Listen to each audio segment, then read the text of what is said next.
Hello friend, मैं सुनाने जा रही हूँ आज किसान की कहानी। एक किसान था जिनके दो बेटे थे। वो बहुत ही आलसी और निकम्मे थे। वो अपने पिता का कामकाज में हाथ बटाने के बजाय आलस किया करते थे, इधर उधर घूमते फिरते थे। किसान को अपने बेटे के बहुत फिक्र थी। वो सोचते थे कि मेरे मरने के बाद इनका क्या होगा, ये अपना पेट कैसे भरेंगे, अपने परिवार को कैसे संभाल पाएंगे। एक दिन किसान की हालत बहुत ही गंभीर थी। कहने का मतलब किसान मरने की हालत में था।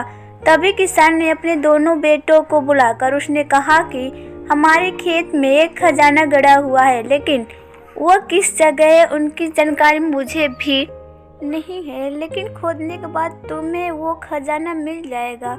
इतना कहकर किसान भगवान को प्यारे हो गए।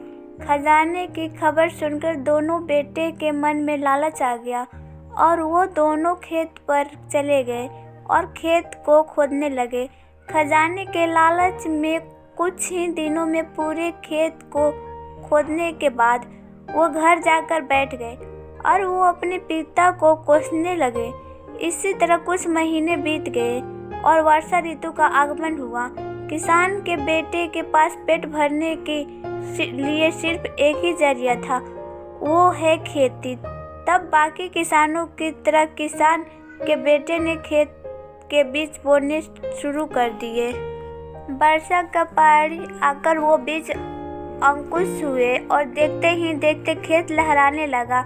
ऐसा लग रहा था कि हवा के झोंकों से लहरा रहा है। यह देखकर किसान के बेटे बहुत खुश हो गए।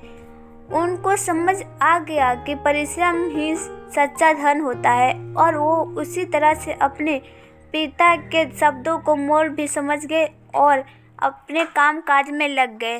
तो दोस्तों, आपको इस कहानी से क्या समझ आया कमेंट में ज़रूर बताएं।